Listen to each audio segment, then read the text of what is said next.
Je l'avais encore en communication tout à l'heure, Mohamed Frantissi, dans la bande de Gaza, le père est mort très vite, et donc la mère, 7 garçons. Vous voyez, donc c'est la mère analphabète qui a éduqué, qui est arrivée dans un camp de réfugiés en 1948 et qui a élevé 7 garçons. Bon.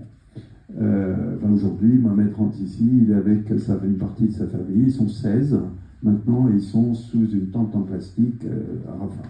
Et son neveu a été tué d'ailleurs hier dans les bombardements. Donc, effectivement, il y a de quoi ne pas être optimiste. Donc, je n'insisterai pas sur le côté compassionnel, parce que je pense qu'il faut, dans la mesure du possible, aller au-delà. Vous voyez, là, Béchir disait que j'y allais la semaine prochaine, enfin dimanche. Je refuserai toute interview, tout entretien, tout exposé pour dire ce qui se passe là-bas. Parce que ce qui se passe là-bas, avec nos téléphones, tout le monde a les moyens d'être informé. Il y a des informations statistiques qui parviennent tous les jours du ministère de la Santé. Il y a des informations individuelles qui parviennent par milliers sur les réseaux sociaux.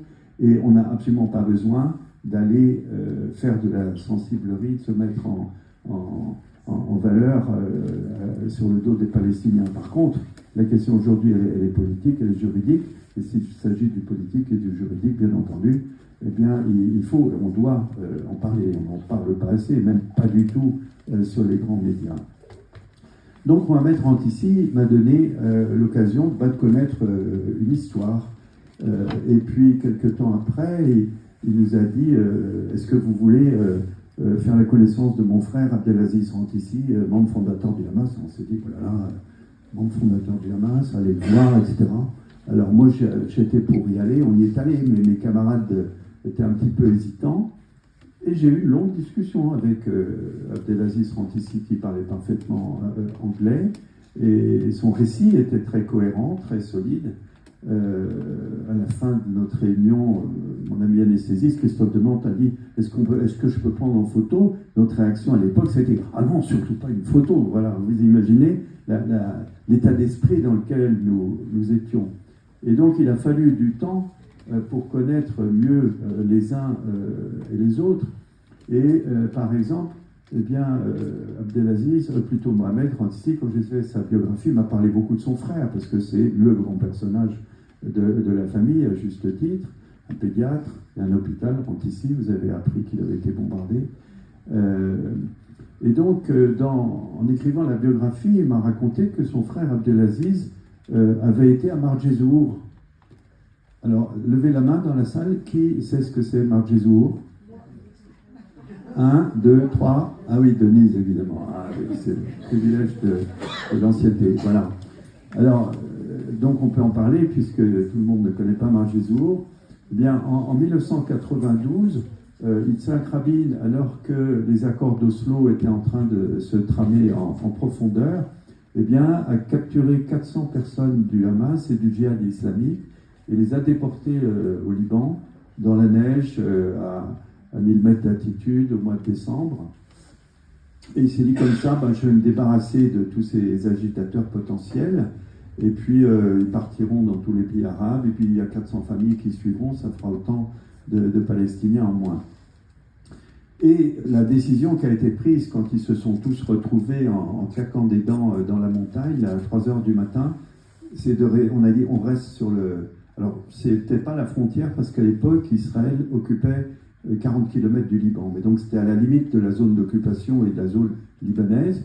Et ils ont dit, on ne bouge pas, on reste sur place. Ils savaient très bien, expérience vécue, que s'ils quittaient, ils ne reviendraient jamais. Et donc, ils sont restés sur place. Les paysans du coin sont arrivés. Ils ont apporté des couvertures. C'était quand même un endroit assez désertique, mais bon. Puis la Croix-Rouge est arrivée. Et puis, dans les 24 heures, une fois n'est pas coutume, le Conseil de sécurité qui a été alerté eh bien, a condamné une déportation de 400 personnes sans charge ni jugement. C'était complètement illégal et ça a été condamné. Et puis la presse est arrivée.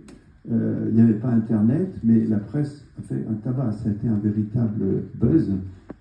Et on tendait des micros parce que des militants du monde entier, de toutes les libertés, de toutes les origines, se sont dit qu'est-ce que c'est que ces 400 personnes isolées dans la montagne qui ne sont pas des combattants, il y avait beaucoup d'intellectuels, même la plupart.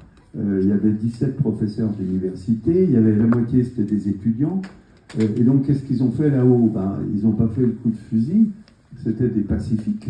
Et ils ont commencé, ils ont fondé une université sur les cailloux avec des enseignants, avec des élèves. Ils ont passé des examens. Il y avait un certain nombre de médecins, alors ils ont fait un dispensaire médical. Alors dans ce coin de la montagne reculée du Liban, il n'y avait pas de médecins, donc les paysans qui étaient un petit peu éparpillés partout sont venus tout de suite. Ils ont fait un musée aussi, aujourd'hui on dirait un musée écologique, mais ils ont fait un musée avec tout ce qu'on pouvait recueillir comme plantes, comme petites espèces. Et les enfants des écoles venaient de loin pour visiter ce musée. Ils ont organisé des jeux. Je me souviens, il y a un jeu où ils ont pris le plus petit des déportés de Marjezour, qui devait faire 1m60, et puis le plus grand, qui devait faire 1m95. Et ils ont organisé un match de catch, David contre Goliath, vous voyez. Et donc c'était très drôle, il y a des petites vidéos qui ont été faites avec David qui passait entre les jambes de Goliath. Et celui qui arbitrait le match, eh bien c'était qui? C'était Ismaël Haniyeh. Parce que justement, ces gens qui avaient été déportés à Marjezour, il y en a beaucoup qui étaient des futurs leaders. Et 20 ans après Marjezour, et notamment au moment des élections de 2006, eh bien on retrouvait de Marjezour Ismaël Haniyeh, Mahmoud Zahar, ministre des Affaires étrangères, le Premier ministre, le doyen qui a été tué d'ailleurs sous les bombardements ces jours-ci, le doyen de la fac de médecine, etc., etc. Et donc cet épisode où ils ont été au Liban, un épisode qui a duré 1 an, ils sont revenus en 2 vagues, mais en gros c'était 1 an, eh bien ça a été un épisode justement de discussion, de projet d'avenir, d'élaboration d'un programme, de confrontation d'idées entre les gens parfois qui ne s'étaient jamais vus, de Cisjordanie, de Gaza, etc. Et donc, ils en ont tiré un avantage absolument extraordinaire. Et ça aboutit à des choses qui vont vous frapper, parce que ça aboutit à des choses il y a des événements qui se passent en ce moment. Alors, ils se posaient la question, est-ce que nous sommes un mouvement de libération? Bon. Est-ce que nous allons participer à des élections? Oui, non, quand, comment? Bon, ils ont mis du temps, mais pas tout de suite. Pourtant, on a des discussions, on a des choses à dire concernant l'organisation de la société, de l'enseignement, de la famille, que sais-je. Mais bon, et puis, ils se sont dit aussi, il faut que nous développions des relations avec le monde entier, dans la mesure du possible. Alors, vous voyez ce mouvement, classé encore aujourd'hui terroriste, qui cherche à développer des relations internationales, c'est pas tout à fait, et notamment avec les États, c'est pas tout à fait banal, vous voyez, pour un mouvement terroriste. Et ils ont développé des relations avec toute une série de pays, ils ont commencé par la Syrie, et échappés de Marjezour, Mahmoud Zahar et Abdelaziz Rantisi sont allés voir les Syriens, ont commencé à élaborer ce qui se passerait plus tard, et c'est pour ça, notamment, que le bureau extérieur du Hamas eh bien, a siégé pendant des années en Syrie, très bien accueilli. Et puis, en ce qui concerne les relations internationales, eh bien, ils se sont orientés de manière spontanée vers un certain nombre de pays qui avaient eu à souffrir, en gros, des mêmes maux que les Palestiniens, c'est-à-dire des pays qui ont été colonisés, qui ont lutté pour la libération. Eh bien ces pays, c'est des pays comme l'Afrique du Sud, et vous voyez à quel point l'Afrique du Sud, avec lequel le Hamas entretient des relations depuis des années, depuis des dizaines d'années, eh bien à quel point ça a porté ses fruits ces jours-ci. Ils ont développé des relations internationales avec la Chine, et vous avez vu là aussi que juste après le 7 octobre, il y a eu une tentative des Américains de passer au Conseil de sécurité une résolution qui aboutissait à classer le Hamas sur les organisations terroristes de l'Organisation des Nations Unies, de l'ONU, ce qui aurait été une catastrophe. À ce moment-là, sanctions, pas de discussion, pas de relation, plus personne n'a plus le droit de parler avec l'organisation terroriste, ça aurait été une catastrophe. Et qui, par hasard, eh bien, a mis un veto pour bloquer cette résolution, la Chine et la Russie, les deux pays majeurs avec lesquels le Hamas entretient des relations très anciennes. La Russie a établi depuis très longtemps que pour la Russie, dès les années 2000, eh bien, le Hamas n'est pas une organisation terroriste et les gens du Hamas sont reçus à Moscou jusqu'à aujourd'hui. Et d'ailleurs, vous avez vu sans doute que depuis le 7 octobre, une délégation du Hamas a été reçue à Moscou. Donc vous voyez, tout ça, c'est parti d'une réflexion qui a duré une année. Et vous avez un petit bouquin qui est là, qui est très bien. Je le dis d'autant plus volontiers que ce n'est pas moi qui l'ai écrit, c'est une traduction, c'est ma dernière publication, sur l'histoire de la politique étrangère du Hamas. C'est un bouquin qui a été écrit en anglais par Daoud Abdullah, et qui raconte justement l'élaboration de cette politique étrangère avec 5 piliers, 5 principes. Alors je ne vous dirai pas les 5, mais les plus importants, à mon avis, le plus important, c'est nous, organisation Hamas, ne commettrons, nous savons que nous avons en droit international le droit à la résistance politique, juridique et à la résistance armée, mais nous ne commettrons jamais d'actes de résistance armée en dehors du territoire de la Palestine. Jamais. Et vous voyez que depuis 30 et quelques années, ils s'y sont tenus. Jamais le Hamas n'a fait d'attentats, d'actes de résistance, d'actes de violence en dehors du territoire de la Palestine, contrairement à beaucoup d'autres mouvements, et puis contrairement évidemment à la partie israélienne, pour lequel les actes terroristes, les assassinats de civils n'ont jamais fait l'objet d'enquêtes. Il y a eu, par exemple, à Paris, les représentations de l'OLP, il y en a eu 2 qui ont été assassinés sans qu'il y ait eu la moindre suite judiciaire. Il y a eu des médecins, il y a eu un cartooniste, Naji Alali, qui a été assassiné à Londres, etc. Voilà. Donc ça, on oublie souvent de le dire, c'est que ce mouvement soi-disant terroriste n'a jamais fait d'action armée en dehors du territoire de la Palestine historique. Et puis les autres piliers importants, eh bien c'est nous n'interférons pas dans les affaires intérieures des pays, nous sommes axés sur notre mouvement de libération, sur la Palestine. Nous refusons de nous associer à des groupes d'États, à faire partie d'alliances, parce que si on fait partie d'une alliance, si l'alliance décide de faire ça et que nous on n'est pas d'accord, donc ils ne veulent absolument pas entrer dans ce jeu, avec des conséquences pratiques que personne ne connaît, mais qui sont historiquement importantes à noter. Par exemple, lorsque Saddam Hussein envahit le Koweït, vous vous souvenez que Arafat, ce n'est pas un jugement de valeur de ma part, hein, bien entendu, a décidé de soutenir Saddam Hussein, ce qui a été une catastrophe pour les Palestiniens du Koweït. Donc 400 000 ont été expulsés du Koweït, progressivement 200 000, puis après 200 000. Donc là, ça a été une véritable catastrophe de ce point de vue-là. Mais personne ne se souvient qu'à l'époque, le Hamas a dit non, au nom du respect des frontières internationales, des modifications de frontières par la force ne sont pas autorisées, et nous désapprouvons cette position et l'envahissement du Koweït. Donc c'est une position assez courageuse, parce que, évidemment, elle n'a pas été ressentie comme très populaire. Hein. Donc non-interférence, pas d'alliance, et puis pas d'action armée en dehors du territoire de la Palestine historique. Alors ce mouvement Hamas, j'ai pu écrire l'histoire de Marjizour, où tout ça a été fait, eh bien, en recueillant justement des témoignages de ces déportés de Marjizour. J'en ai rencontré toute une série. J'ai aussi, comme beaucoup ne parlaient pas anglais, et puis je manquais de temps quand même dans avec mon travail chirurgical, j'ai fait une liste de questions qui a été traduite en arabe. Et puis j'ai chargé un étudiant du département d'histoire, et je lui ai donné une petite caméra en cadeau, et c'était ma rétribution. Et je lui ai dit, ben voilà, tu vas faire X, 20 ou 30, je ne sais plus, interviews, en posant toujours les mêmes questions. Et après, je n'ai plus eu de nouvelles. Alors je me disais, est-ce que ça marche, est-ce que ça ne marche pas, est-ce que ça avance? Et en fait, ils m'ont fait une blague. Et quand je suis revenu la fois d'après, ils ont posé un disque dur sur la table, où j'avais toutes mes interviews filmées, etc. Voilà.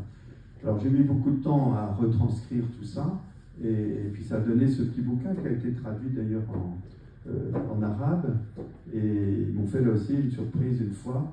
Ils avaient réuni 60 personnes qui avaient été à Marjezour, qu'ils avaient identifiées à Gaza, qu'ils ont réunies dans une pièce, et puis chacun avait le bouquin sur la table, et puis de quoi boire.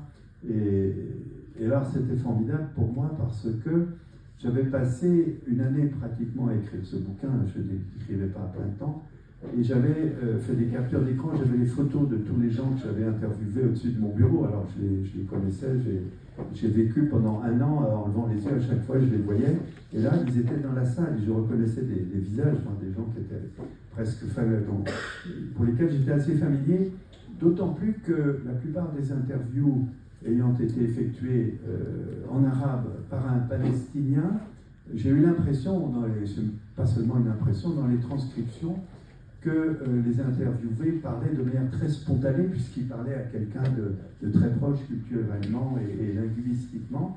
Et donc j'avais glissé quelques petites questions un petit peu sortant du sujet, enfin vous verrez dans le bouquin, pour essayer d'approfondir certaines choses.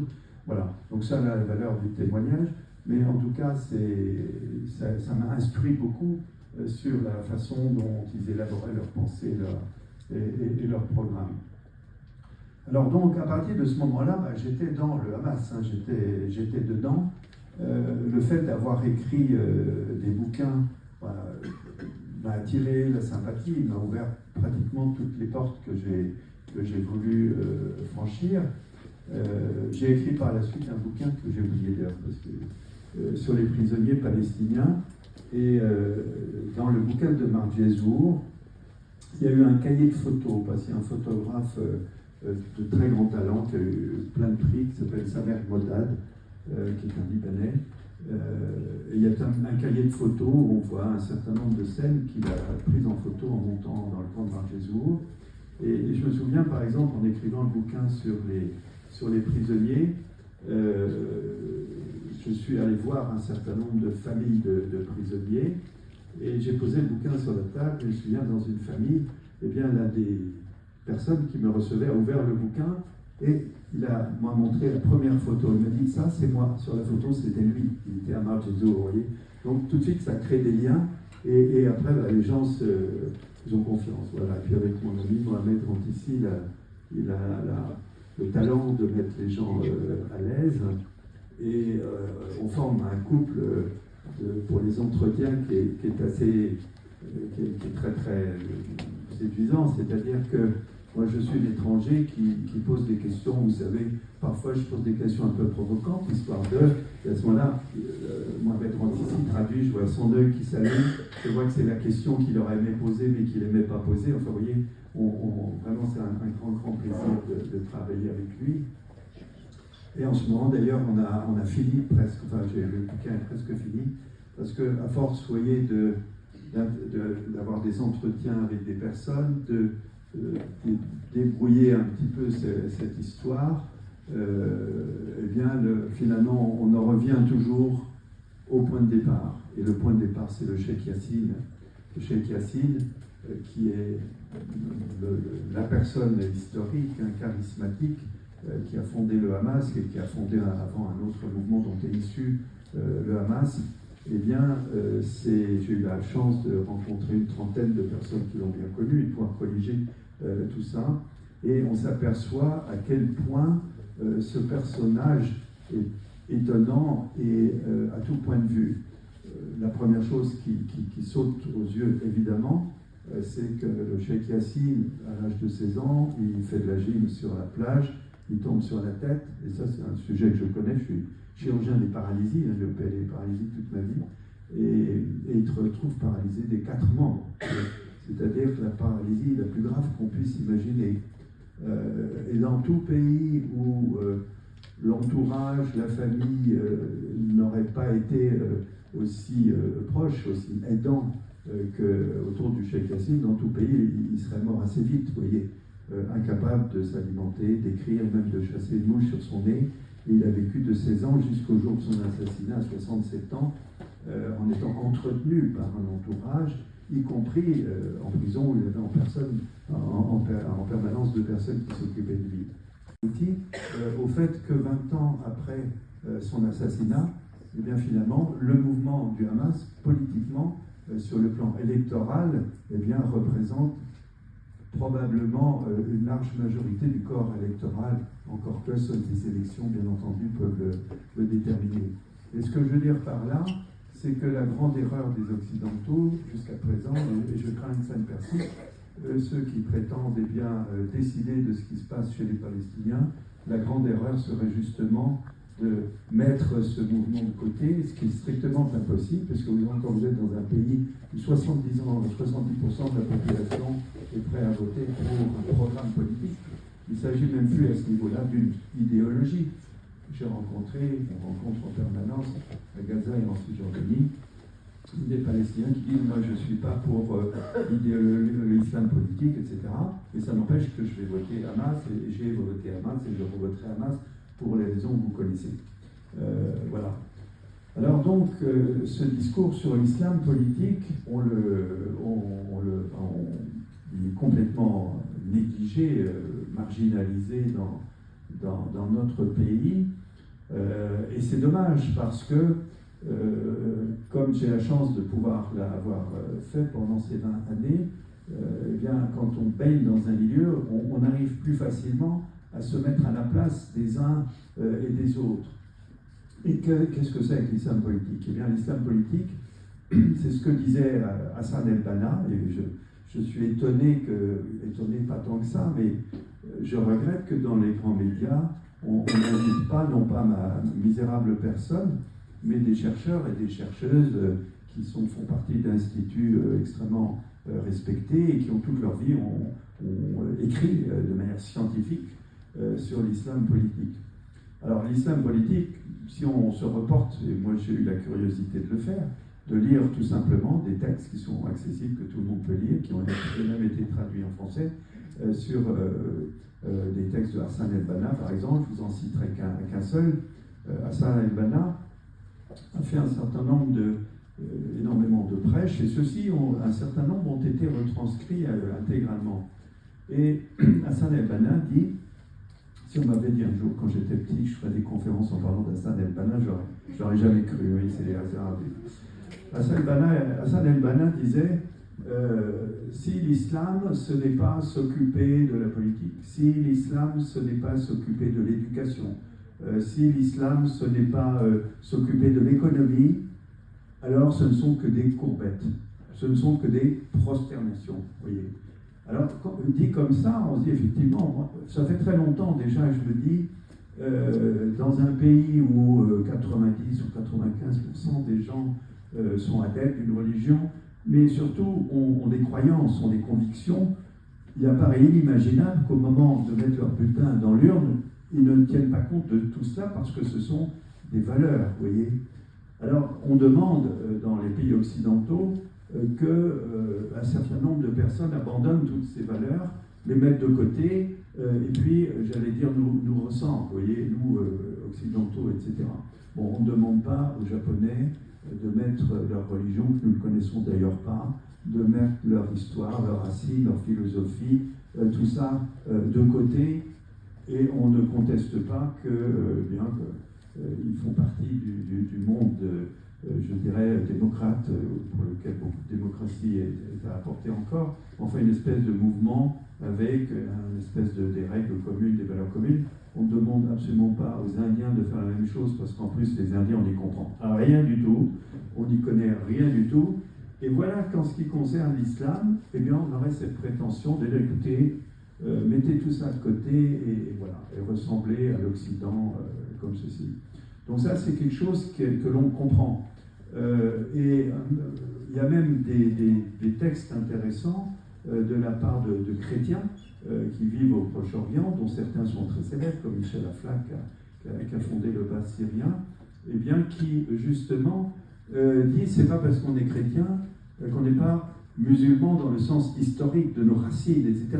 Et ça, c'est quelque chose que j'ai bien ressenti à Gaza. Enfin, je fais ma pub, en faisant un bouquin sur les chrétiens de Gaza, vous voyez. plusieurs fois, assez rarement, je dois dire, on m'avait demandé des idées, des sujets pour aller faire une petite télévision, etc., ou une grande, parce qu'il y a de quoi faire une grande télévision. Et j'avais toujours proposé ce sujet, et puis ça n'a jamais été fait. Puis un jour, mon éditeur m'a dit, bah, écoute, écris un bouquin sur les chrétiens de Gaza. Et effectivement, personne ne sait ou ne savait qu'il y avait des chrétiens à Gaza, ils étaient tous morts, ils étaient tous partis, etc. Et en fait, c'est un sujet très très intéressant, qui est même un sujet de télévision, j'allais dire qui était, parce qu'avec les massacres et les bombardements actuels, malheureusement, mais c'est un sujet qui est à la fois un sujet sociologique, historique, et un sujet pour faire de très belles images. Par exemple, la principale église de Gaza, orthodoxe, est une église du IVe siècle. Elle est pratiquement intacte depuis le IVe siècle. Donc c'est très très impressionnant de pénétrer dans cette église, de voir l'épaisseur des murs qui font 3 mètres d'épaisseur, et où il y a d'ailleurs incarcéré dans tous les coins des morceaux de colonnes gréco-romaines, parce que déjà à cette époque on faisait de la récupération en ce qui concerne les matériaux. Et puis il y a aussi la pratique, si vous voulez, pour faire court. Par exemple, la messe à Gaza, l'église orthodoxe, elle a lieu le vendredi et non pas le dimanche comme classiquement chez les chrétiens.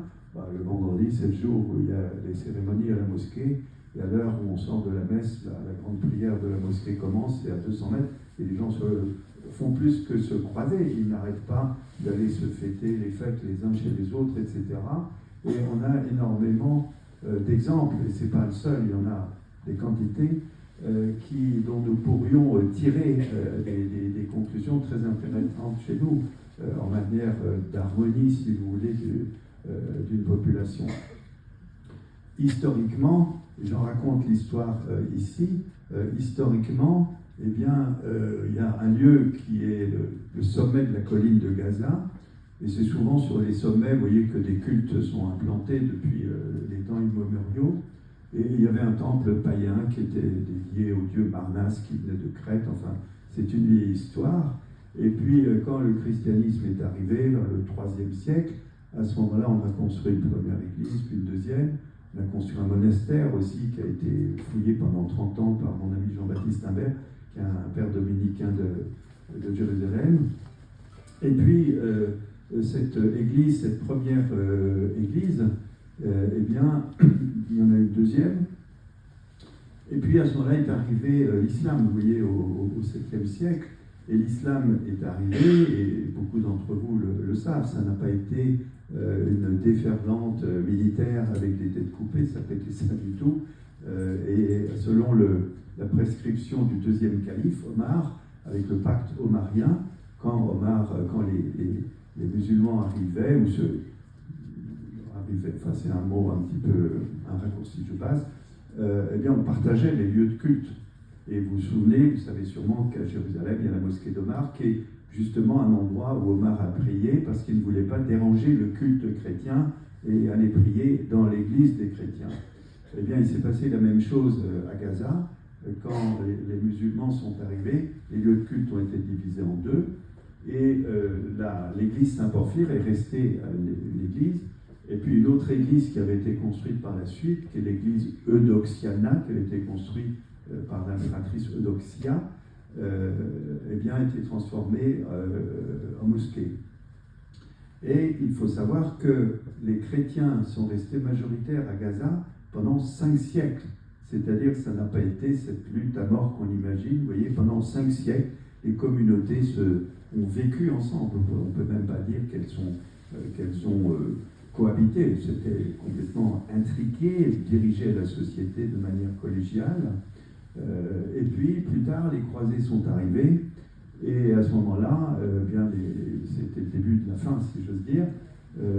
Les croisés ont quand même construit, agrandi cette mosquée à Al-Oumari, l'ont donc retransformée à nouveau en église chrétienne, plutôt une basilique. Et si vous allez vous promener n'importe où en France où il y a des églises du XIIe siècle, eh bien, si vous avez ça dans votre tête un instant, eh bien, c'est exactement l'église, la mosquée à Al-Oumari, c'est une église du XIIe siècle, c'est-à-dire ça a été construit selon exactement les mêmes normes architecturales, les mêmes piliers, la même façon de faire les voûtes, les mêmes sculptures. C'est une église du XIIe siècle. Et jusqu'à ces jours-ci, avant qu'elle soit détruite par les bombardements, c'était la plus ancienne et la plus belle mosquée de Gaza, avec par terre une moquette avec des grands carreaux qui étaient montés en biais, parce qu'évidemment l'église n'a pas été construite en direction de la Mecque. Alors donc pour donner la direction, une mosquée un peu décalée.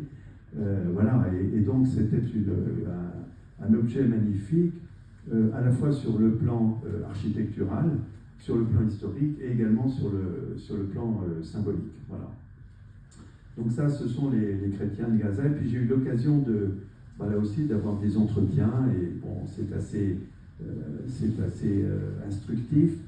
C'est parfois très drôle d'ailleurs, parce que quand vous parlez des mariages interreligieux, vous voyez, entre musulmans et chrétiens, alors vous avez tout de suite des espèces de réactions. Ah non, c'est pas possible. Puis quand on gratte un petit peu, oui, c'est possible. Quand on dit, est-ce que vous connaissez des exemples?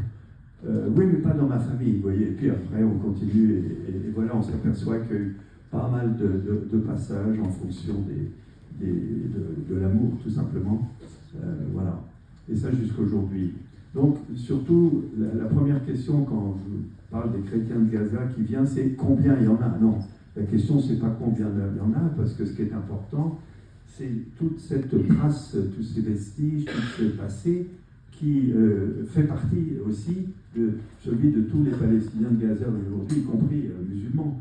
Ce sont eux qui ont dégagé, fait les fouilles, avec évidemment des aides architecturales ou d'archéologues très compétents internationalement, mais c'est eux qui ont fait le travail, c'est eux qui font que les enfants des écoles vont visiter le monastère Saint-Hilarion, ou ce qu'il en reste aujourd'hui.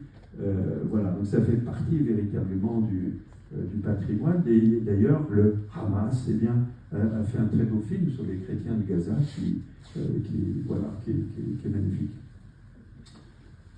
Et parmi les membres fondateurs du Hamas, d'ailleurs, il y a un chrétien, d'ailleurs. Enfin, du mouvement dont est issu le Hamas, il y a un chrétien. Voilà, donc cette histoire du Hamas, mouvement terroriste, non. Ce n'est pas un mouvement terroriste sur le plan juridique. Et je me suis intéressé assez vite à la question juridique, parce qu'évidemment, quand vous êtes chirurgien et que vous opérez à la chaîne des blessés de tous les âges et de toutes les... Voilà, on se pose très vite la question du droit.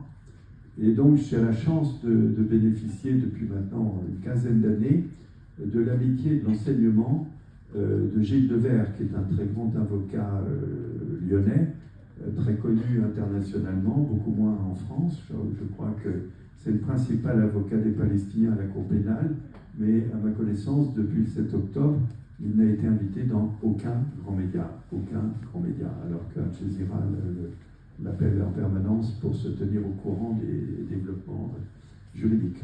Enfin, je passe. Et Gilles Devers, avec lequel j'ai plus qu'une collaboration, maintenant c'est une amitié très, très ancienne, eh bien, me fait l'honneur de me tenir au courant. Et on se téléphone au moins 2 à 3 fois par semaine, parfois plus, et depuis des années. Et donc, tout ce que j'ai écrit dans ce petit bouquin, qui s'appelle « Les dirigeants israéliens devant la Cour pénale internationale », c'est entièrement contrôlé. Tout ce qui est écrit juridiquement est parfaitement exact, c'est contrôlé par Gilles Devers. Alors, Gilles Devers a une éthique, c'est-à-dire qu'il ne veut pas aller sur les plateaux de télévision pour se faire de la publicité, il n'en a pas besoin.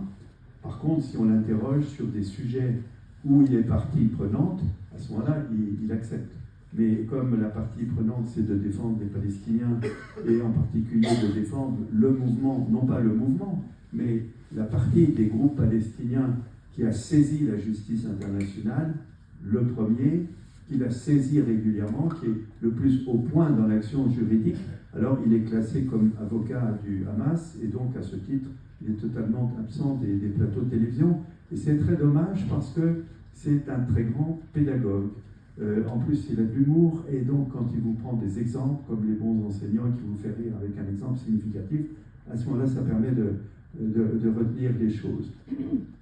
Et donc, c'est ce Hamas, mouvement terroriste, entre guillemets, eh bien, qui a débuté en premier les actions en droit international. Vous voyez, un mouvement terroriste qui a des relations avec les États, qui réclame des élections désespérément, après les avoir gagnées en plus, et qui en plus assiste sur le droit international, vous voyez, à la question par exemple universellement posée après le 7 octobre, est-ce que vous êtes pour ou contre le Hamas? La réponse était très simple, la réponse était de dire moi je suis pour ceux qui demandent l'application du droit international. Je suis pour ceux qui demandent l'application du droit international. Et ça, c'est absolument impossible de discuter, si vous voulez, cette notion. Alors, depuis quand le Hamas? Au début, je me souviens très bien, les responsables du Hamas n'étaient pas enthousiastes du tout à saisir ce genre d'outils. Je me souviens de Mahmoud Zahar qui me disait ce droit international a été fait par les Occidentaux après la fin de la Deuxième Guerre mondiale en faveur des Occidentaux. Et c'est vrai que pour certains organismes dépendants de l'ONU, le Conseil de sécurité, on en est témoin tous les jours, c'est véritablement un non-droit qu'une réforme du Conseil de sécurité serait évidemment nécessaire. Et puis, petit à petit, ils ont fini par se laisser convaincre. Et ils ont fait à ce moment-là, et là c'est une initiative 100% palestinienne et 100% Hamas, après la guerre de 2014, eh bien, ils ont formé toute une série de professionnels du recueil de preuves, vous voyez. Et ça, c'est quelque chose de très très important, parce que quand vous arrivez devant un jury, il ne se peut pas dire il y a eu un meurtre qui a été fait là, il faut apporter des preuves absolument indiscutables. Vous savez que pour un accident de voiture même, eh bien, où sont les personnes, où on prend des photos, on touche à rien, vous voyez, quand il se passe quelque part, on boucle tout, vous voyez. Ben, devant un jury, même pour des crimes de guerre, ou même pour des crimes massifs, un jury est constitué de personnes extrêmement rigoureuses, il faut apporter des preuves. Et donc, le Hamas a fait une formation de professionnels que personne ne connaît, que personne n'a jamais mentionné dans les grands médias, qui ne porte aucun nom identifiable, qui n'a strictement rien à voir avec les ONG, vous voyez, celles dont on pense qu'ils disent le droit, parce que confortablement assis dans leur bureau, à Genève ou ailleurs, c'est eux qui sauraient, vous voyez, et puis les gens sur place, ils ne sauraient pas, vous voyez. Eh bien, c'est pas du tout comme ça que ça se présente. Il faut avoir des vrais professionnels sur le terrain. Et je vais prendre un exemple qui est celui des marches du retour. Les marches du retour, vous vous souvenez de ces jeunes qui se présentent tout au long de la frontière israélienne. Il y a un tir, il y a quelqu'un qui tombe. Eh bien, à ce moment-là, tout au long de la frontière, échelonnée, peut-être tous les 200 mètres, vous avez des professionnels qui ont été formés par le Hamas, formés par le ministère de l'Intérieur, plus précisément sous la direction du chef des services de renseignement. Eh bien, ces jeunes ont été formés, garçons et filles, surtout une majorité de filles. Ils ont été formés au recueil de preuves. Donc, un jeune tombe. À ce moment-là, un professionnel arrive et prend l'identité de la personne, si elle peut le dire, ou par l'entourage. Donc, on a un nom, il note l'heure, et il note le numéro de téléphone et le nom de toutes les personnes présentes qui pourraient être appelées pour témoigner. Et chaque personne qui va être appelée pour témoigner sera convoquée par téléphone, et là, il y aura un entretien qui, en moyenne, dure 30 minutes. Donc, vous voyez que c'est quelque chose de très, très rigoureux. On prend le témoignage, on prend l'identité de la personne, son téléphone, son mail, et de façon qu'éventuellement un jury puisse ensuite les utiliser comme témoins. Donc, vous voyez que c'est quelque chose de très sérieux. Et puis, le blessé est apporté aux urgences, par exemple, l'hôpital Shifa, vous connaissez tous.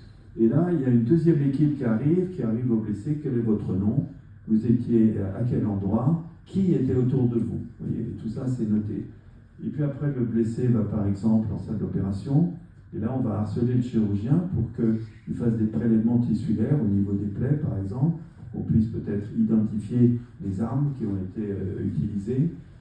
Et ces prélèvements tissulaires sont mis dans des bocaux qui sont fermés sous scellés avec le nom, avec une rigueur. Le compte-rendu opératoire, si la personne est décédée, c'est le compte-rendu d'autopsie. Vous vous souvenez que les autopsies, par exemple, vous avez le cas de Sherine Abou Akleh, qui est cette journaliste qui a été tuée d'une balle dans la tête. La communication israélienne immédiatement a dit « la balle est palestinienne ». C'est un échange de tirs, c'est la balle est palestinienne. Alors les gens là-bas, du Hamas, ils sont au courant de ce genre d'argument. Quand par exemple Ibrahim Abou Touraya a été tué dans les mêmes conditions, c'était un jeune, moyennement jeune, âge intermédiaire, qui avait une amputation des 2 cuisses liée à une attaque israélienne précédente. Il était dans une chaise roulante, il va à la frontière avec son drapeau et il est tué d'une balle dans la tête. La communication israélienne dit immédiatement là-bas les Palestiniens. Alors qu'est-ce qu'ont fait les Palestiniens? Ils ont déterré le corps et ils ont fait faire une autopsie dans les conditions médico-légales, c'est-à-dire avec un film enregistré en continu, de façon qu'on puisse glisser une balle palestinienne, etc. Donc tout ceci s'apprend, si vous voulez. On apprend à faire une autopsie médico-légale, c'est pas quelque chose qui tombe du ciel. Voilà. Et donc la balle a été extraite, et évidemment la balle était israélienne. Donc vous voyez que pour cet exemple des marches du retour, tout le travail qu'il y a pour constituer un seul dossier de qualité juridique suffisante pour être envoyé à la Cour pénale internationale. Et des dossiers pour les marches du retour, il y en a près de 3000 qui ont été envoyés à la Cour pénale internationale. Et tout ça, c'est 100% le Hamas qui a permis que cette action juridique parvienne au bureau de la procureure Fatou Bensouda. Donc vous voyez ce mouvement terroriste qui forme des professionnels du droit et qui va se plaindre à la Cour pénale internationale, c'est quand même un signe très clair qu'il ne s'agit évidemment pas d'un mouvement terroriste. Et d'ailleurs, le mot terrorisme ne figure pas dans le statut de la Cour pénale internationale. Vous voyez, si on vous posait la question, condamnez-vous les massacres terroristes du 7 octobre, le mot massacre n'est pas un mot juridique qui figure nulle part, et le mot terroriste n'y figure pas non plus. Vous voyez qu'il n'y a que dans certaines législations un petit peu répressives, vous voyez ce que je veux dire, on utilise ce mot terrorisme. Mais en droit international, ça n'existe pas. Ce qui existe, c'est des crimes de guerre. Et les crimes de guerre, eh bien, doivent être jugés en suivant le statut de Rome. Et Fatou Bensouda, qui était la procureure de la Cour pénale internationale, eh bien, a fait 5 années d'enquête préliminaire. Tous ces dossiers se sont accumulés. Et après les 5 années, elle a dit « J'ai reçu une masse énorme de documentation de crimes de guerre concernant Gaza. Et donc, je décide, c'était en février 2021, ça fait déjà quelques années, malheureusement. Et donc, je décide, muni de toutes ces informations, d'ouvrir une enquête approfondie, qui est le deuxième stade. Ça ne veut pas dire que l'enquête commence, ça veut dire que là, on entre dans la phase judiciaire, c'est-à-dire quelque chose qui, théoriquement, est enclenché de manière irréversible. Et il n'y a que ceux qui ont déposé des plaintes, que ce soit des personnes, des associations ou des individus, qui peuvent retirer une plainte. Sinon, les plaintes sont toujours là. Oui, on ne peut pas les éliminer comme ça. Et donc, Fatou Bensouda a dit « Je décide d'ouvrir une enquête approfondie ». Et là, elle a été très fine parce que on peut toujours reprocher à quelqu'un une décision qui ne peut être prise que par une seule personne, disant voilà, c'est une personne sous influence corrompue, je ne sais pas quoi. Bon. Et donc, elle a voulu étayer un petit peu sa décision d'ouverture d'enquête approfondie. Ce n'était pas une obligation, mais elle l'a fait pour justement se consolider. Elle a demandé aux juges de la Cour s'ils étaient d'accord avec ses conclusions, s'ils étaient d'accord avec les orientations qu'elle donnait à l'enquête approfondie. Et les orientations que donnait Fatou Bensouda, eh bien, c'était concernant le lieu et concernant le temps. C'est-à-dire que quand on fait une enquête, eh bien, il faut déterminer dans quel espace géographique on va le faire. Est-ce qu'on va remonter jusqu'au Liban? Est-ce qu'on va s'arrêter à la bande de Gaza, etc., etc. Et Fatou Bensouda a dit « Je propose que l'enquête soit menée sur le territoire de la Cisjordanie, incluant Jérusalem, sur la bande de Gaza. Étant bien entendu, a ajouté Fatou Bensouda, que ça ne présume en rien des futures frontières Israël, Palestine, etc., parce que ce n'est pas à moi, la Cour pénale internationale, de délimiter les États. Voilà. Donc elle a défini une territorialité pour l'enquête, en précisant bien, et elle a même ajouté que les frontières ne pourront être déterminées qu'après consultation, autodétermination, consultation de toutes les parties et de tous les habitants vivant sur le territoire donné. Voilà. Donc elle a bien indiqué la manière dont le conflit politique devrait se résoudre dans l'avenir, ce qui n'empêchait pas, à l'instant présent, eh bien, d'ouvrir une enquête approfondie. Elle a défini aussi la temporalité, c'est-à-dire est-ce qu'on enquête depuis 1917, 1948, etc. Elle a dit non, moi je propose de travailler sur tout ce qui s'est passé comme crime de guerre depuis juin 2014, c'est-à-dire avant l'offensive israélienne de 2014. Donc tout ça est parfaitement clair. Et donc elle a lancé tout ça. Et malheureusement, elle a fini son mandat. On peut faire un seul mandat. Et donc, eh bien, un nouveau procureur a été désigné par la Cour pénale internationale, avec certainement des compétences, en droit, puisqu'il avait été procureur et avocat de plusieurs tribunaux pénaux internationaux. Je ne sais plus lesquels, il y avait le Rwanda, puis il y en avait d'autres. Voilà. Et malheureusement, eh bien, depuis 2 ans et demi, eh bien, la situation, aucune décision judiciaire n'est venue de la Cour pénale internationale. Et ça, c'est une véritable catastrophe parce que dès le premier jour, eh bien, Karim Khan, pour ne pas nommer, avait tous les éléments juridiques pour lancer des mandats d'arrêt. Fatou Bensouda avait indiqué le dossier des marches du retour, le dossier de la colonisation et le dossier du siège en priorité, et le dossier par exemple de l'annexion de Jérusalem, par exemple, qui est un dossier très important, c'est le plus facile à plaider, puisque tout est connu pour cette annexion, y compris l'incorporation de Jérusalem, l'incorporation dans le droit israélien. Donc tout ça est absolument clair. Et en plus, toutes les sources de droit convergent pour dire que cette annexion est illégale, y compris le Conseil de sécurité, y compris les Américains, vous voyez.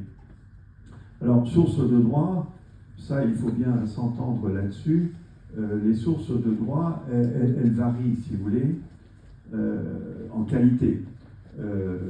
Et ça, c'est un point très important parce que et ça ressemble beaucoup à la médecine. Il y a énormément de similitudes finalement entre la progression de la médecine et la progression du droit.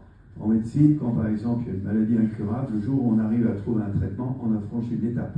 Puis après, on va en trouver une autre, etc. Et à chaque fois, on va s'appuyer sur ce qui a été trouvé auparavant. En droit, c'est pareil. Vous avez un certain nombre de jurisprudences qui sont tellement importantes, tellement solides, qu'elles sont inscrites finalement dans le droit universel. Vous voyez, le droit de l'homme, tout ce que vous voulez. Tout ça, ce sont des choses sur lesquelles on ne revient pas. Et en ce qui concerne eh bien, la question palestinienne, eh bien, là aussi, il y a des choses qui sont inscrites dans le droit, et puis il y en a d'autres qui sont de très faible valeur juridique. Vous voyez. Par exemple, l'autorité palestinienne.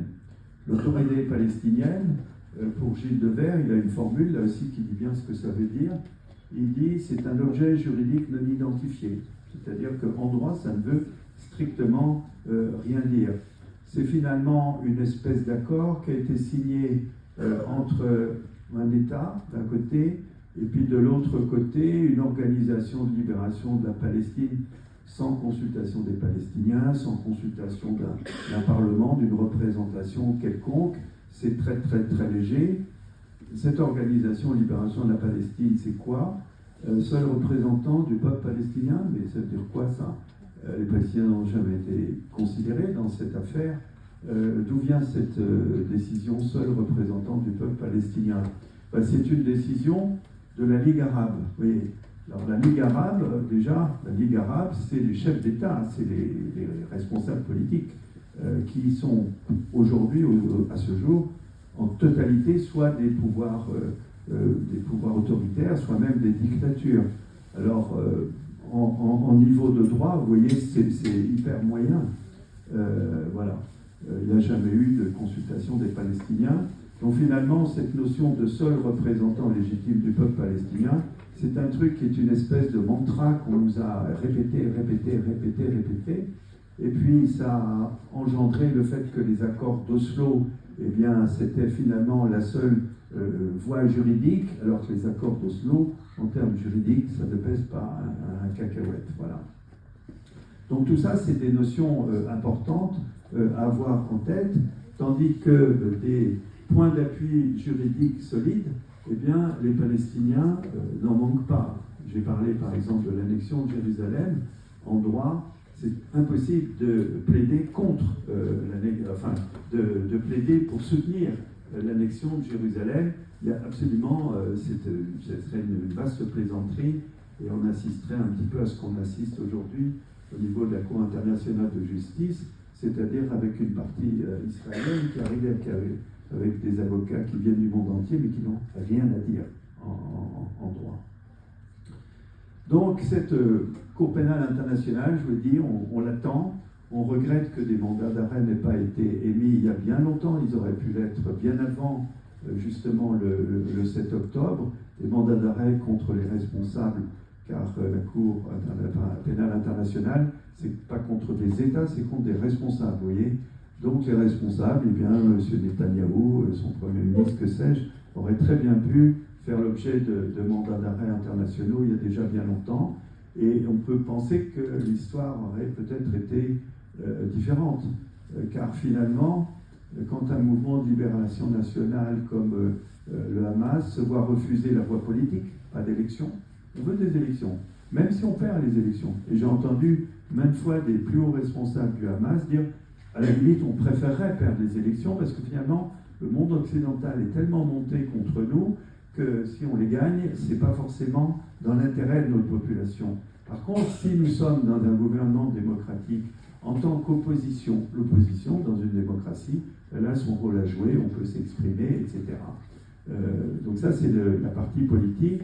Et vous le savez, depuis 2009, sans parler même des élections de 2006, entre 2006 et 2009, le Hamas a respecté et le clamait la légitimité du président Abbas, puisqu'il avait un mandat qui durait jusqu'en 2009. Donc, d'une certaine façon, ils ont même accepté une partie des accords d'Oslo, vous voyez, comme le FPLP d'ailleurs. Mais la politique, elle est fermée maintenant depuis 15 ans, vous voyez. La voie juridique, je vous l'ai dit, elle est fermée depuis 2021, il ne s'est rien passé depuis. Donc, qu'est-ce qui reste quand la voie juridique et les voies politiques sont fermées? Il ne reste plus que la résistance armée.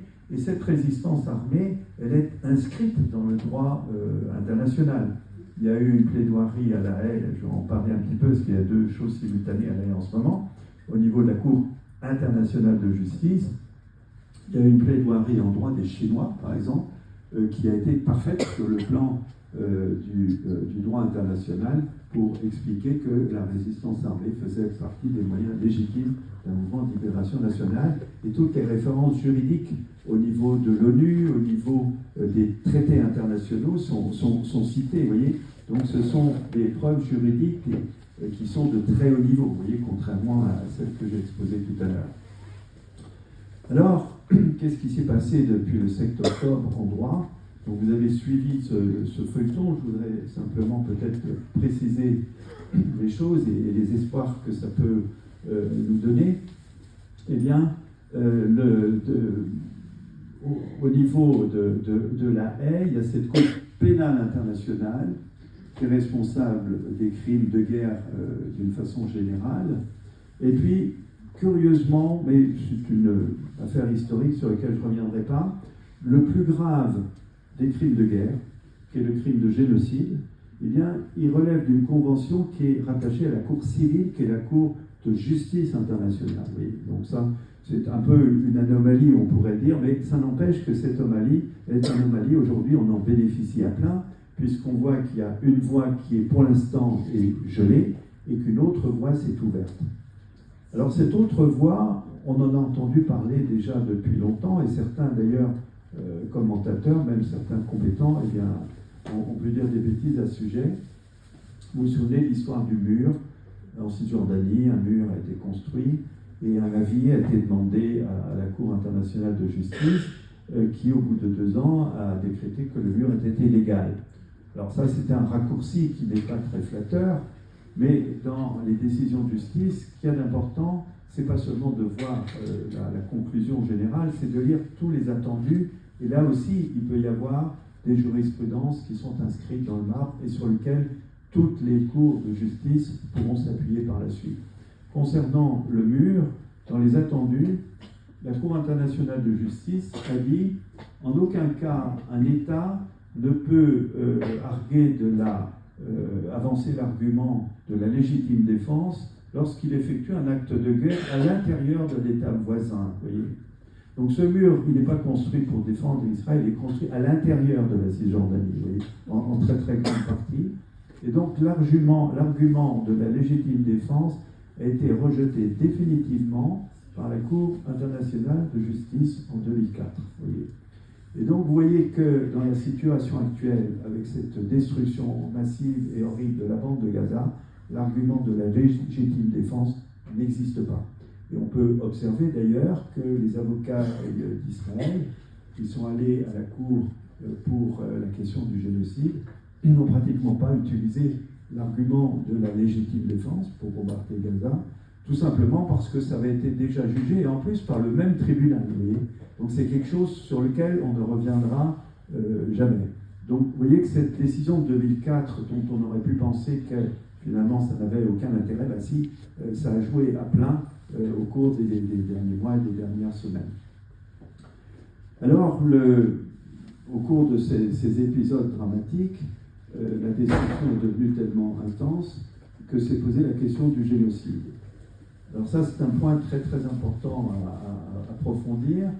Eh bien, c'est que le génocide, c'est pas une opinion. Vous voyez. Un attentat terroriste, ça relève plus de l'opinion, il n'y a pas de texte. Par contre, le génocide, c'est pas une opinion, c'est extrêmement précis juridiquement.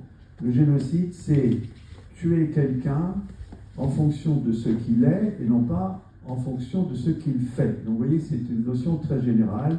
Je vais tuer, je ne sais pas, tous les juifs, tous les homosexuels, tous les... non pas en fonction de ce qu'ils font, mais par ce qu'ils sont, comme ça, vous voyez. Voilà. Donc ça, c'est un des premiers points qui caractérise l'acte génocidaire. Le deuxième, c'est que ces actes génocidaires sont programmés, faits de manière systématique, ininterrompue, qu'il y a une continuité, qui font partie d'un plan qui est officiel, etc. Et puis, associé à ces actes destinés à tuer des personnes de manière violente, eh bien, il y a la suppression de tous les moyens de subsistance. Et là, on ouvre toute la liste eh bien, des hôpitaux attaqués systématiquement et détruits. Les gens ne peuvent plus soigner, l'alimentation, je ne vous fais pas un dessin, l'eau, etc. Donc vous voyez que tous ces signes de génocide sont présents et par-dessus tout, les déclarations génocidaires, il faut que ceux qui... Enfin, c'est pas qu'il faut, tout ça, ce sont des signes. Parce que cette convention sur le génocide, eh bien, elle a été élaborée dans une idée qui est très louable, c'est de dire que dès lors qu'il y a des signes génocidaires, il faut qu'on puisse immédiatement prendre des mesures pour stopper. Il ne s'agit pas simplement de compter le nombre de morts et de faire un jugement pour l'histoire. Donc ça, c'est un but préventif. Ça ressemble exactement au référé en justice. Vous voyez, quand il y a une situation d'urgence, on demande en urgence à un juge qui parfois dans la journée, et on en a eu plein d'exemples ces jours-ci, avec des manifestations qui sont interdites, et puis il y a un référé avec des gens astucieux et motivés, comme il y en a plein dans nos troupes, si j'ose dire, et puis qui fait un référé, et puis à 4h de l'après-midi, le référé est gagné. Moi j'ai fait une présentation comme ici, dans un tout petit village à côté de Annecy qui s'appelle Silingy, un nom comme ça. Voilà, Silingy, vous voyez, tout petit village de rien du tout, enfin un tout petit village, vous voyez. Et le maire a publié un arrêt d'interdiction de ma conférence. Et bien, dans ce tout petit village de Silingy, eh bien, il y a une avocate qui a fait un référé, et le référé s'est fait en ma faveur, et j'ai fait ma conférence devant la salle de la mairie. Comme quoi, vous voyez, il faut savoir se battre avec tous les moyens qui sont à notre disposition. Donc, cette Cour internationale de justice, pour la question du génocide, elle ne met pas le niveau de preuve à un niveau très élevé. C'est pas comme dont je vous parlais tout à l'heure avec les marges du retour, où là il faut tout. C'est-à-dire qu'il suffit d'un texte d'une centaine de pages, avec néanmoins plein de références, hein, c'est pas en l'air. Et ce texte magnifique, il a été fait parce que la Cour internationale de justice ne peut être saisie que par les États. Et ben, il a été fait par l'Afrique du Sud. Et là, évidemment, c'est un énorme symbole. C'est une véritable bombe, parce qu'en plus, c'est un pays très, très puissant, historiquement, qui a un passé formidable. Voilà. Donc ça, c'est la bonne surprise, c'est que l'Afrique du Sud, eh bien, a décidé de porter la question devant la Cour pénale internationale. Et le résultat, d'ailleurs, contrairement à ce que certains ont dit, n'était pas que la Cour internationale de justice, que la Cour internationale de justice ne pouvait pas décréter un cessez-le-feu, tout simplement parce qu'il n'y avait pas de guerre, d'action armée entre Israël et l'Afrique du Sud. Et hein, c'est pas pareil. Donc elle a sorti un texte assez long et elle a énuméré bien toutes les pratiques, avec tous les niveaux que je vous ai indiqués tout à l'heure, pour lesquels Israël devait immédiatement prendre des mesures. Et vous savez que Israël n'en a rien fait. Alors, une autre chose qui est importante, c'est de noter que, complètement par le hasard du calendrier, eh bien, Israël a été attaqué à la Cour internationale de justice, il y a maintenant des années, pour la question de l'annexion, de l'occupation.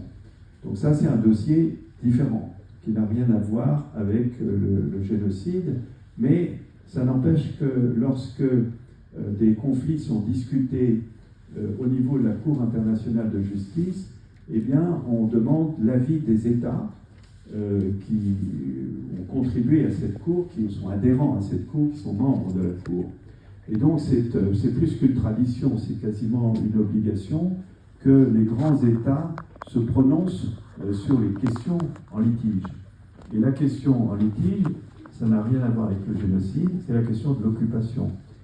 Et il se trouve que les plaidoiries qui ont suivi le premier travail de la Cour, qui va aboutir à une décision, il ne doutera pas que la décision, c'est que cette occupation est illégale, mais il se trouve que les plaidoiries ont eu lieu ces dernières semaines, vous voyez, pratiquement en même temps ou juste après, concernant l'affaire du génocide.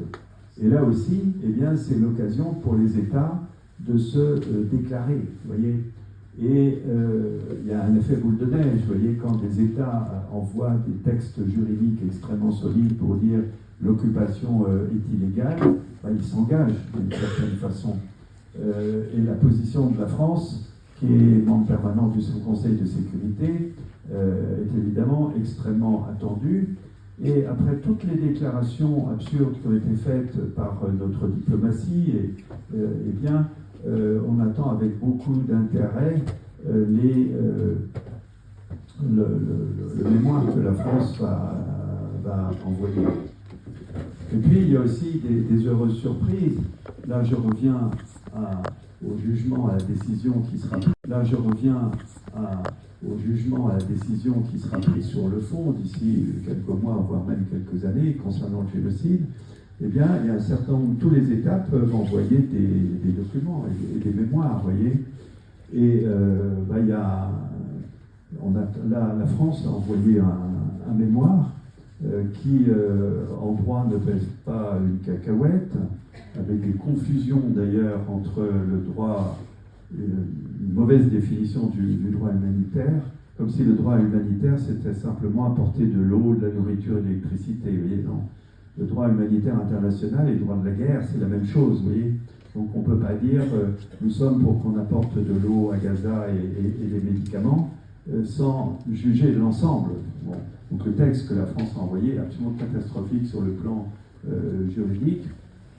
Et d'ailleurs, ce texte reprend une toute petite partie du texte de la Cour internationale de justice, qui est un truc qui caviarde le texte de cette Cour, et qui est au milieu, où il y a marqué « La Cour est pour la libération des otages ». Cette petite caviardage, ça c'est quelque chose qui évidemment a été rajouté sous la pression des uns et des autres, mais ça ne pèse pas une cacahuète, excusez-moi encore la comparaison, en droit, parce que ce n'est pas à la Cour pénale internationale de s'occuper d'une question technique, si j'ose dire, d'otages, de prisonniers, etc. C'est un truc qui vraiment... Et la France, dans son mémoire, a repris de manière catastrophique, comme la Cour l'a appelé, nous exigeons la libération immédiate de tous les otages, sous-entendu israéliens, parce que les otages palestiniens, on n'en parle pas. Enfin, donc ça, c'est une espèce de morceau de caillou au milieu du gâteau, mais qui n'a aucune valeur en droit, puisque jamais il a été écrit dans le statut de la Cour internationale de justice qu'elle devait s'occuper des otages, de régler des négociations pour des prisonniers de guerre ou des otages. Et ce qui est important dans la décision, c'est ce qui a été à la fin aussi, elle a décidé de... Et la libération des otages ou des prisonniers n'a jamais été décidée dans la décision finale. Voilà. Je mets ça un petit peu de côté, mais aussi pour montrer à quel point notre diplomatie est faible, parce que même pour rédiger un texte juridique, une certaine importance, pour connaître, un étudiant en droit de deuxième année qui aurait écrit ça aurait eu 0. Voilà. Donc ça c'est véritablement terrifiant. Bon. Voilà, donc il y a des signes. Alors pour en revenir, et j'en terminerai avec ça, quels sont les signes qui nous proviennent du terrain? Alors les signes, ils sont évidemment catastrophiques parce que nous avons toutes les informations visuelles extrêmement émouvantes que tout le monde peut constater. Nous avons aussi toutes les informations qui parviennent du ministère de la Santé palestinien, que dans certains médias on appelle toujours, selon les chiffres du Hamas, que nous n'avons pas pu vérifier, ce qui est une véritable honte parce que c'est comme si le ministère de la Santé, c'était un espèce de truc avec des sauvages à l'intérieur qui racontent n'importe quoi. La santé de Gaza fait l'objet de rapports mensuels par l'Organisation mondiale de la santé, participe à ces statistiques à l'élaboration des rapports l'UNRWA, qui a des quantités de fonctionnaires sur place, 13 000, et personne n'a jamais contesté tout ça. Et d'où viennent les chiffres que ces organismes font remonter jusqu'au niveau de l'ONU? Eh bien, ils viennent du ministère de la Santé. Vous avez des statisticiens qui vous sortent encore aujourd'hui toutes les déclarations de diarrhée infantile, de décès périnataux, d'accouchement, que sais-je, etc., de taux de vaccination. Et ça fait des années, des dizaines d'années que tout ça fonctionne. À Gaza, il y a 2 écoles de médecine qui ont été fondées sous siège. Il y a presque autant de médecins par tête d'habitants à Gaza qu'en France. Alors vous avez dit en France, il n'y en a pas assez, d'accord. Bon, mais ça n'empêche que selon beaucoup de critères et d'indices, eh bien, Gaza se place au niveau moyen, voire supérieur en matière de système de santé.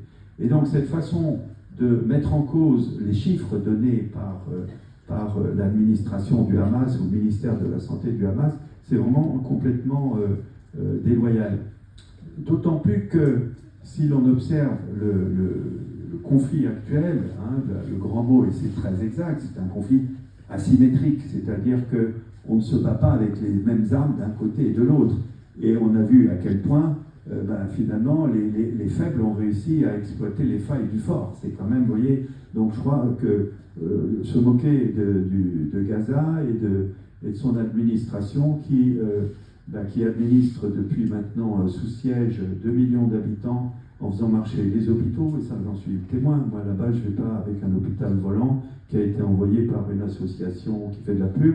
Je travaille avec les Palestiniens 100%, et on voit comment gérer finalement, par exemple, la question du cancer à Gaza, alors qu'Israël interdit la radiothérapie. Voilà, donc ça c'est le travail quotidien, si vous voulez, pour faire fonctionner les hôpitaux, les écoles, les universités. Ça, véritablement, c'est quelque chose de sérieux, vous voyez. Et donc, balayer tout ça pour dire qu'on ne peut pas vérifier, c'est franchement très déloyal. Et d'autant plus que, je vous ai dit un mot sur l'asymétrie de la confrontation armée, où voilà, le petit a essayé de trouver les failles du plus fort. Eh bien, la même bataille s'est déroulée sur le plan médiatique, vous voyez. Le Hamas, quand on dit le Hamas, c'est pas le Hamas d'ailleurs, c'est pas le Hamas qui a fait attaquer Gaza, ce sont les Palestiniens.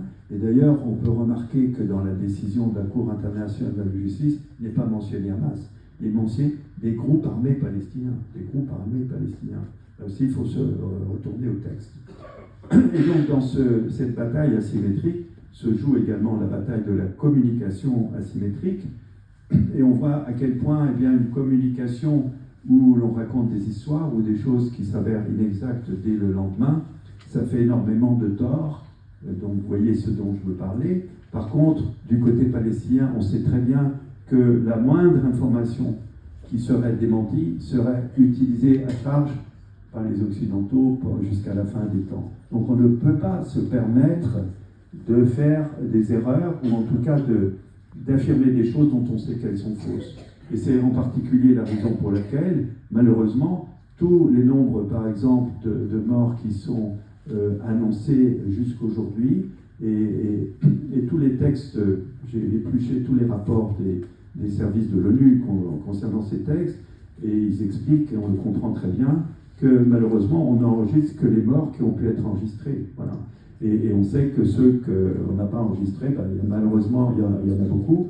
Il en est de même de toutes les maladies qui sévissent actuellement à Gaza, avec les hépatites, avec les diarrhées infantiles, qui sont extrêmement meurtrières, tout ça, notamment chez les enfants en bas âge. Les chiffres qu'on a sont très dramatiquement sous-estimés, et ce n'est qu'après qu'on pourra connaître les chiffres réels. Voilà, donc ça, c'est des statistiques dont il faut tenir compte. Alors, juste pour terminer, quels sont les éléments positifs qu'on peut quand même voir s'allumer du côté du droit? On espère que ça va progresser.